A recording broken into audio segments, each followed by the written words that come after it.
Happy lunch hour, gang. All right, Thursday afternoon, and I'm going to ask you a blunt question here. How many of you are prepared for martial law?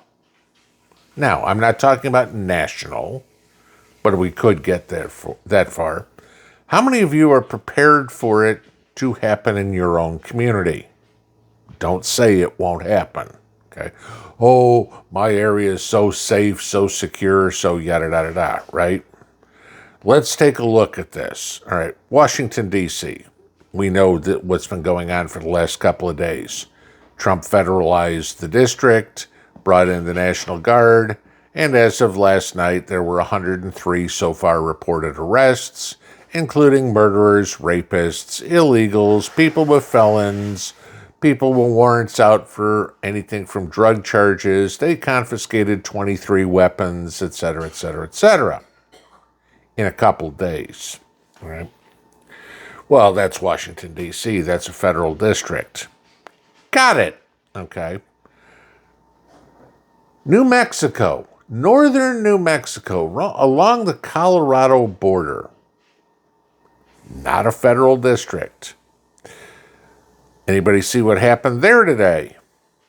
Governor Grisham, a Democrat, a state that has no conservative representatives in the House. None.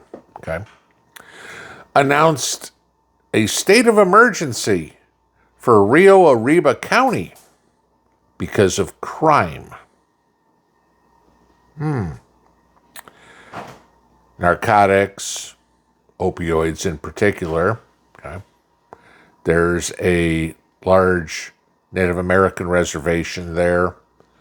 It's a channel to traffic drugs coming across the Mexican border.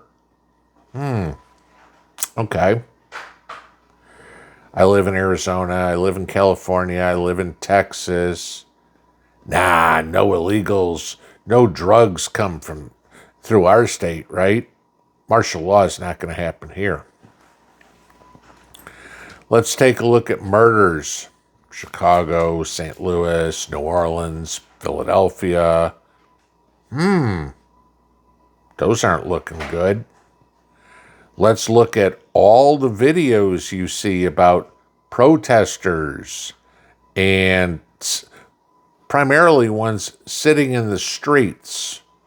Anybody see the bill that's in the House right now? The thump bill? Yeah. Making it across the United States legal to run over people that are sitting in the street to protest, like it is in Florida. Can you spell anarchy?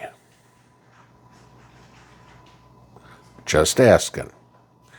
Because when you get into a situation like this, where there is no respect for the laws, I don't know, ask any activist judge, okay, that, you raped a couple of schoolgirls, 2 weeks in jail, who cares, right?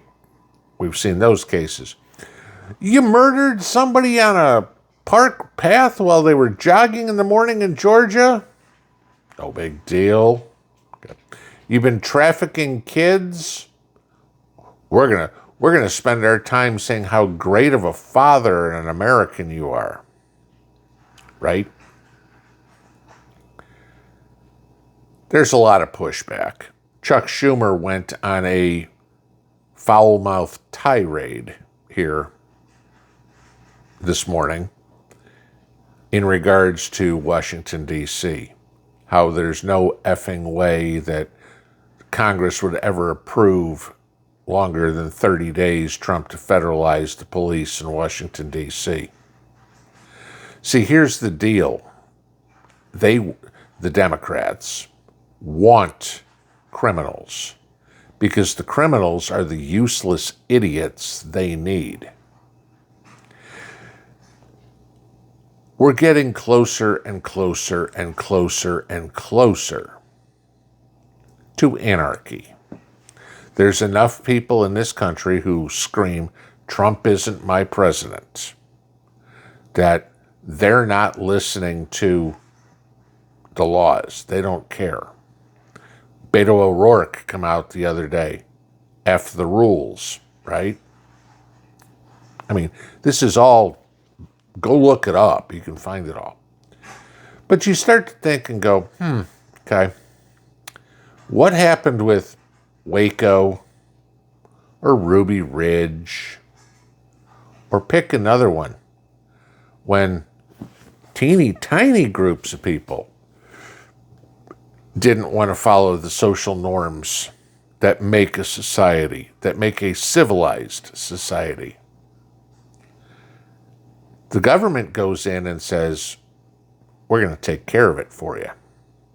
Either you're going to fall in line or you're going to fall in a 6-foot deep hole. Where do you think that leaves the rest of the country 6 months, a year from now? It ain't getting better. The leftists are digging their heels in. Mamdani is running around New York on his anti-Trump tour because, the silver spoon guy here in New York who's never held a regular job. I mean, come on, he's an aspiring rap artist. How many Muslim rap artists do you know? He was one. That's why you don't know him.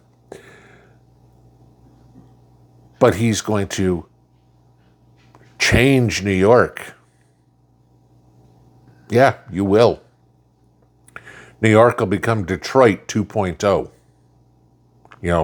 That city that used to have a population of 2 million plus, that now sits around 600,000, that after 6 o'clock at night, nobody wants to go to. They're trying to rebuild it, but they've been doing it for 20 years. How many people will go walk on the south side of Chicago? Not even at night. Or the east side of St. Louis. Or anywhere in Baltimore. Or anywhere in Philadelphia. Take a look around.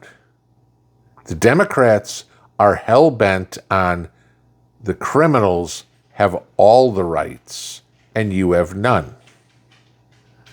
And that emboldens the lawbreakers. Well, gee, they're not going to do anything to us, so who cares? We'll go rape, pillage, and burn. Congress doesn't care. They're like, hey, as long as we're embezzling money from Ukraine or laundering campaign contributions from our corporate sponsors, we don't care. We're going to be rich. We'll be the kings in the castle. And who cares what all the peasants do? I've talked about feudalism for years on this channel. If you think I'm kidding, I'm not. Okay. But what's going to happen when a corrupt government, the liberal side of it, gets on board with the federalization of the police? The conservatives already want to do it. They're already doing it. And now the Democrats are going, maybe we can use this to our advantage. Can you read between the lines? Can you see what I'm saying here? This is coming. It's us versus them. Us versus the criminals is what I mean. Okay? You do the math and figure out who the criminals are, whether they're the gangs, the drug cartels, the mob, the politicians, or all of them. That's where we're heading. All the bitching about the Second Amendment, remember what it was written for in the first place. It wasn't for hunting. It was in case you had a corrupt government for the people to take over. When the government decides they're going to use every bit of force and might that they have, i.e. the military, martial law, under the guise of stopping crime. Don't be fooled. The real reason is total control. Pinball out.